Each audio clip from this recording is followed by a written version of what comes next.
So I will try to share a few of the reflections on the life and message of Swami Ramakrishnanandaji.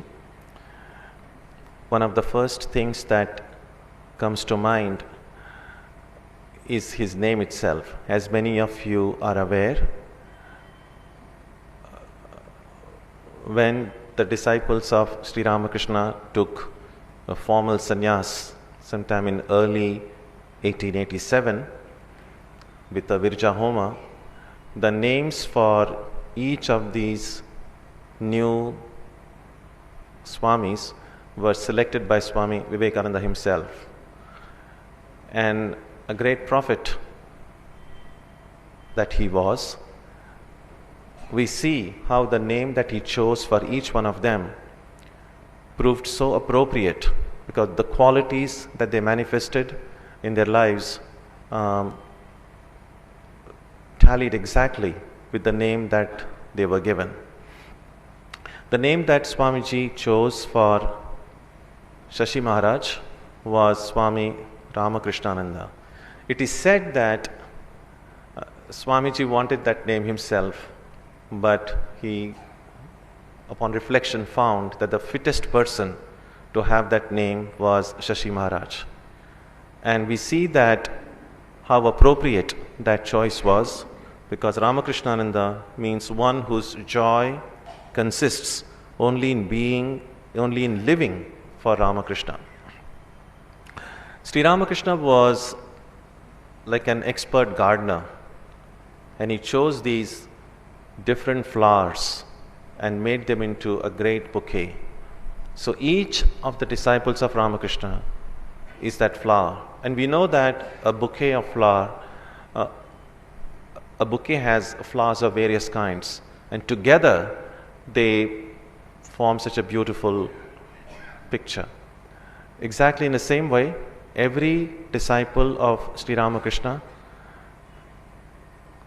has a special characteristic, and together they form this grand music in the symphony of Sri Ramakrishna. Swami Ramakrishnanandaji or Shashi Maharaj once said to Sister Devamata that Swamiji was given the big all-round message, but a little message was kept for me. That is for Shashi Maharaj. And he never really described or explained what that little message was. And it is left to us as we read and reflect over his life to meditate on what that little message could be. It's possible to think that Sri Ramakrishna gave a message to each of his disciples, and every true disciple will try to work out the message, the central message that they got from their teachers. And that is what each of these direct disciples did. So when we read the lives of these great direct disciples, it might be a very helpful exercise that rather than merely go through the incidents of their lives, we see what is the central defining theme of their life. And just as they have a defining theme of their life, at a later stage, we need to look at our own lives and find out whether our own life has any defining theme. When we look at the life of Shashi Maharaj, it seems, at least to my way of thinking, and I would imagine that many of you might agree, that the little message that he got from Sri Ramakrishna was about the ideal of worship, its significance, its practice, and its goal. Prahlada, the great devotee Prahlada, describes the nature of worship in these words. It's a verse from the Bhagavata. Shravanam kirtanam Vishnoho smaranam padasevanam archanam vandanam dasyam sakhyam atma nivedanam. Translated, it means listening to the stories of the Lord, singing His glories, constant remembrance of God, serving Him in His devotees, ritualistic worship, constantly saluting the Lord, doing all work for His sake, friendship with God, and complete self-surrender. And these characteristics of devotion are a very good description of what worship really involves. Worship is more than simply the ritualistic worship that we see in the temple. It's more than just offering of flowers and incense and all of that. So these characteristics of worship we find manifested fully in the life of Shashi Maharaj. One of the ingredients of worship is sacrifice and service. Comes through Pada Sevanam and Dasyam in this verse that we just read. We see that in the life of Shashi Maharaj. In Kashipur, when Sri Ramakrishna was stricken with throat cancer, he served his Guru day and night without caring for his own rest, just like the other disciples did. And that service continued even in Baranagar after the Mahasamadhi of Sri Ramakrishna, when Shashi Maharaj undertook upon himself the duty of not only the worship of Sri Ramakrishna, but also marketing, cooking and feeding. When all the other brother disciples were busy meditating and reading and discussing and studies, sometimes they would be lost in deep meditation, but Shashi Maharaj would go to the market, cook food, and some of them sometimes drag them to come and eat food. So all of this was done as an act of worship. Next, we see that when Swamiji returned from the west, he asked Shashi Maharaj to come to the south. Until that point, Shashi Maharaj's life was a very cloistered life. While all the direct disciples moved here and there, or wandering, going from one place of pilgrimage to another, Shashi Maharaj just stayed put in Baranagar and then later in Alam Bazar, just doing the service to Sri Ramakrishna. But then when Swamiji returned and asked him, now go to Chennai, he, without any hesitation, he immediately agreed. And a completely new sort of work awaited him here. Completely different. Here he had to go preaching, traveling, marketing, meeting people, building up an institution. And all of this he did, seeing it as nothing but the worship of Sri Ramakrishna. It was he who introduced here in the Mutt the celebration of Sri Ramakrishna's birthday, and after him, after Swamiji's Mahasamadhi, the celebration of Swamiji's birthday as well. And of course, now we celebrate Swami Ramakrishnanandaji's birthday as well.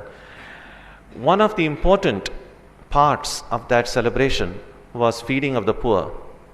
There were times, on some occasion, they fed up to 7,000 poor people on these birthday celebration. And Shashi Maharaj himself would personally go and feed all the poor people, along with, of course, a number of devotees and helpers. Doing that gave him the greatest joy. His life in Chennai was a kind of slow crucifixion. While it's true, when Swamiji came here, there was this tremendous support and a great many people were inspired.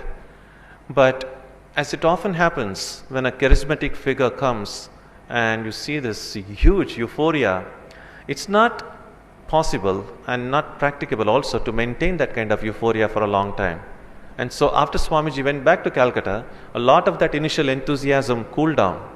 And so Shashi Maharaj had to face really difficult time when he was here in the initial days. There was oftentimes insufficient food. After preaching, giving classes in several parts of the city, when he would come back to the Mutt, oftentimes we read in his book that sometimes they were just a dry bread. He would just offer that to Sri Ramakrishna and eat it. There were occasions when giving a class in Chintadripet, he had to wade through waist-deep water with all these enormous hardship and little support. it told on his health. When that news reached Swamiji, Swamiji asked Shashi Maharaj to just close down the mutt and return to Calcutta, or move to Ramnad, to Rameshwaram, where the king was Swamiji's admirer, and it would be easier to work there. But Shashi Maharaj, he didn't do either of that. He just stayed put and went. And we see the fruit of his dedicated work here.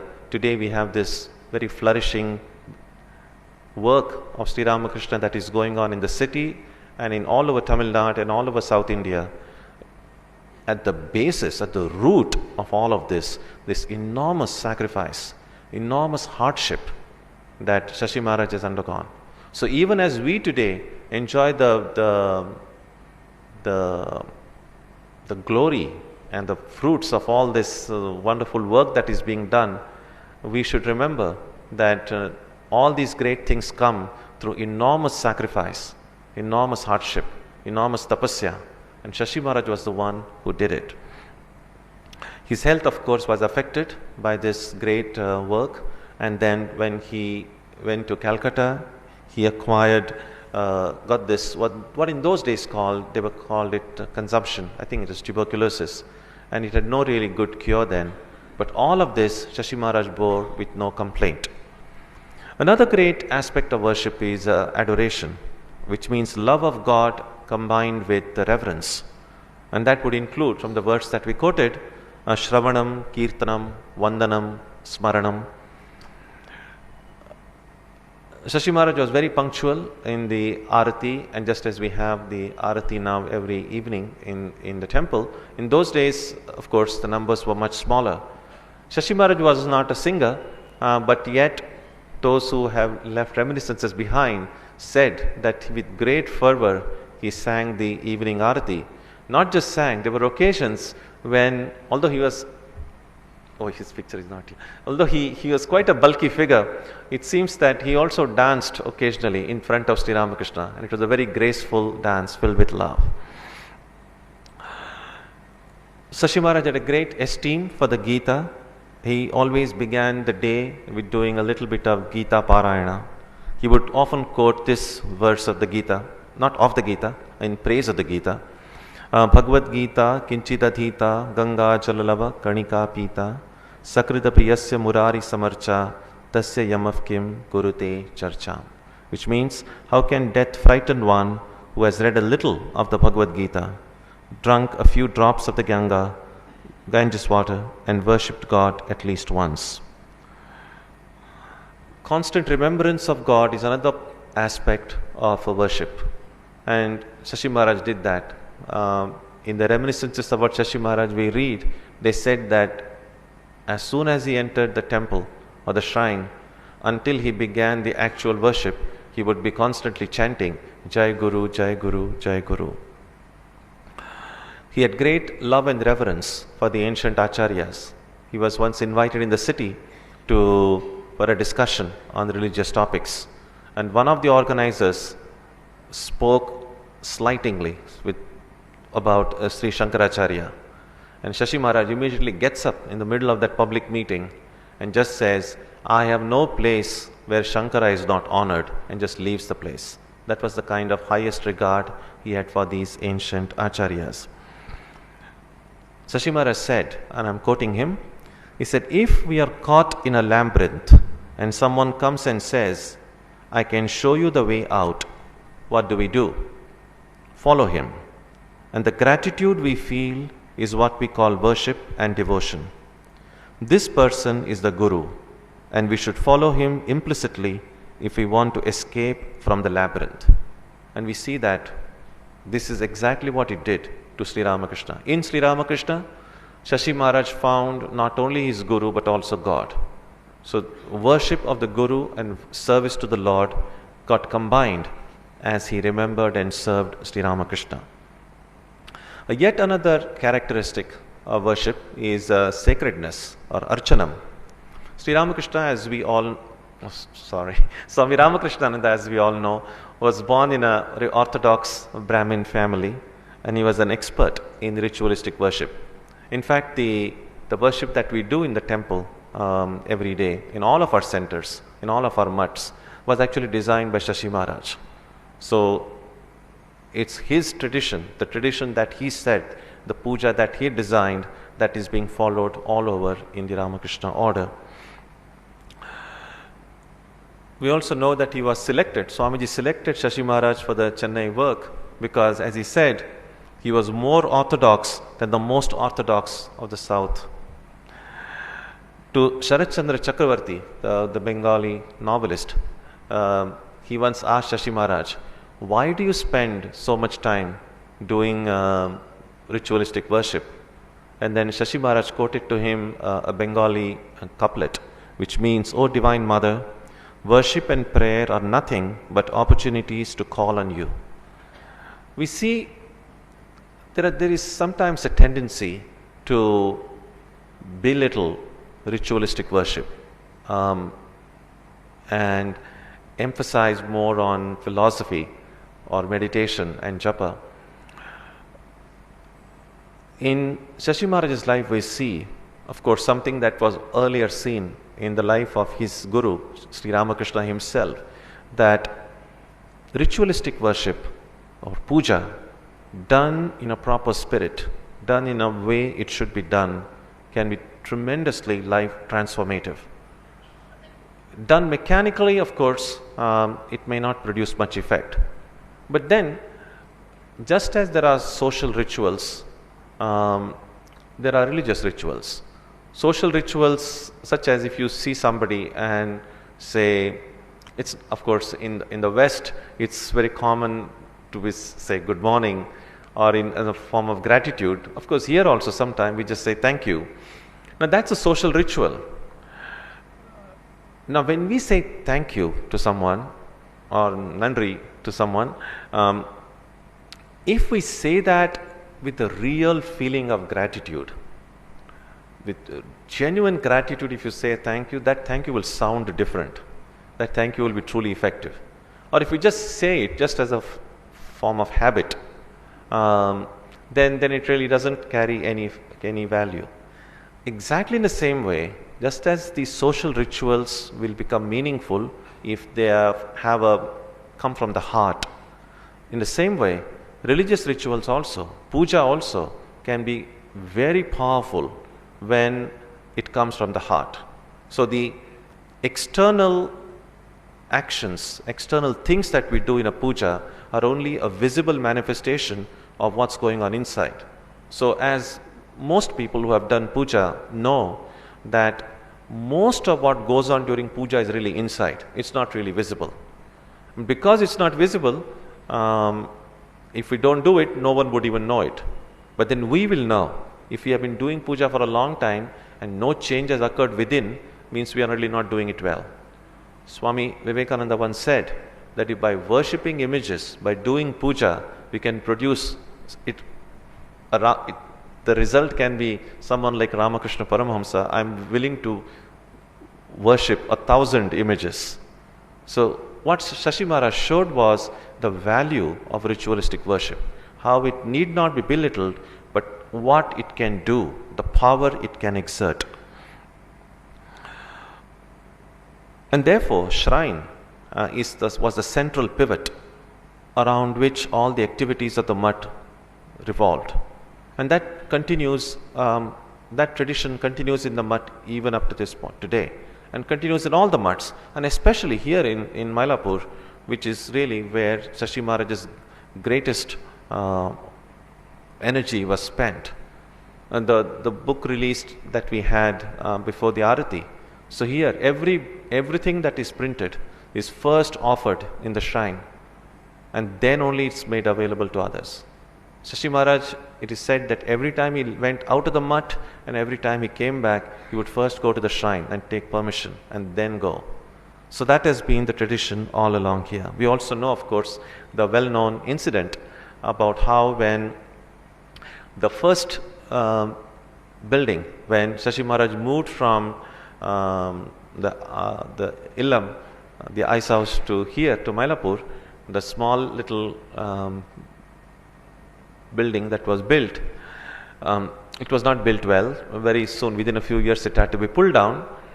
But it's in one way it was good that it was not built well. Because it was not built well, very soon it developed leaks, and when it started raining, we know that water started leaking in the shrine. And Shashi Maharaj, night when he found the water was leaking, he just stood with an umbrella over Sri Ramakrishna's picture. To him, it was not a picture. To him, it was Sri Ramakrishna himself. What many of us may have done in such an occasion is just to move the picture a little away. But he wouldn't do that because Sri Ramakrishna was resting. He shouldn't be disturbed. So that is what I mean by seeing the living presence of Sri Ramakrishna. On other day, perhaps a day like this, in a summer day, it was so hot, and Shashi Maharaj then goes into the shrine and spends the whole night just fanning Sri Ramakrishna there. We also know how he made arrangements for the visits of Holy Mother and Brahmananji Maharaj to the south. All of these, each and every one of these things was done as an act of worship. Once he was asked, how should we approach God? And Shashi Maharaj said, why does the baby go to the mother? Because it has reasoned out that she is the best friend it has. And why do you go to God? Because you have reasoned out that He and no one else can help you. So as the baby goes to the mother, you turn to God. Sri Ramakrishna used to stress this, Santana Bhava sometimes he called, looking upon oneself as a child of God. Shashi Maharaj also said on another occasion that the presence of stress and anxiety in our life is an indication that we have not developed enough faith in God. Because if we have this real surrender to God, there shouldn't be any stress or anxiety. For instance, we never see a little baby passing sleepless nights, wondering, will I get my milk tomorrow or not? It never happens, because the little baby knows my mother is there to take care of it. And we all, when we were babies, we had no care in the world. There was absolutely no problem, because we completely depended on our parents. As we grow up, they say therefore that as soon as the baby is born, for the first few weeks, there is no sense of I. Where my I ends and the rest of the world begins, the baby doesn't know. Everything is really, in that sense, one. After a few weeks, the first time the baby feels I'm someone, it's a great moment in our life cycle. The awareness that I am someone. But this awareness of I comes simultaneously with the awareness of not I. So if I am this, then everything other than this is not me. And that which is not me is much bigger, much larger, much more powerful than me. So the awareness of I is a very frightening in some ways, because then I suddenly discover how vulnerable I am, how powerful the world outside me is, and how little power I have. And of course, this insecurity, this uncertainty is the source which begins with this whole idea about then stress and anxiety. And then when I am there, I have to take care of myself. If I don't take care of myself, who will take care of me? All these thoughts come. Now, Shashi Maharaj points out that if we have truly surrendered to God, oftentimes we are in the habit of saying, oh, it's the will of Guru Maharaj, it's Holy Mother's will. It's good to say that, but it's also not good to say that if we don't really mean it. Because so oftentimes we use these phrases very conveniently, the will of Mother. We don't really use it. If we must use it, we must use it consistently. If we truly believe that everything is the will of Mother or everything is the will of Guru Maharaj, then we really shouldn't have any stress and anxiety. We don't have to be worried if we have stress and anxiety now. We just have to be aware of the fact that we have not yet developed complete and total surrender, which is the ideal to be reached. Seeing and reading and reflecting on Shashi Maharaj's life, we see what total surrender means. How it's possible to convert one's entire life into worship. That was the little message that Shashi Maharaj had. As I said, we can study the lives of other direct disciples as well, trying to find out what little message they got from their teacher. Now, studying all of these messages, we then need to reflect in our own heart and ask whether we have received any message. Now, the message that we have received as a result of our devotion to and study of Sri Ramakrishna, Holy Mother Swamiji, and what we have got from our own gurus, each of us has got a message.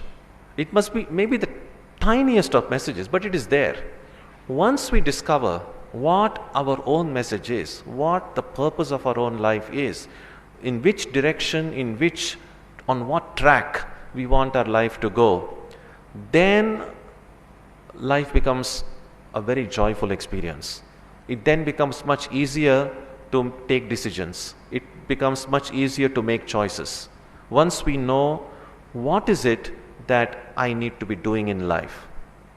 So one of the advantages of reading these great lives is to see how they worked out a message in their own lives, and then look back in our own heart and see what is that little message that comes to me from Sri Ramakrishna, Holy Mother and Swamiji. And then spend the rest of our lives trying to work out that message. If we can do that, our life will be truly happy, peaceful, and most importantly, it will take us and give us that highest fulfillment. So the study of the life of these great ones can give us this highest bliss. So these were a few of the thoughts that I felt like sharing with you on this very holy and sacred day, which is the birthday of Swami Ramakrishnananda Maharaj. My humble prayers at his feet, that through his grace may we all have peace, joy, contentment in life, and that we may all reach the highest goal in our lives. Om Jananim Saradam Devim Ramakrishnam Jagadgurum Padapadme Tayo Shritva Pranamami Muhurmuhu.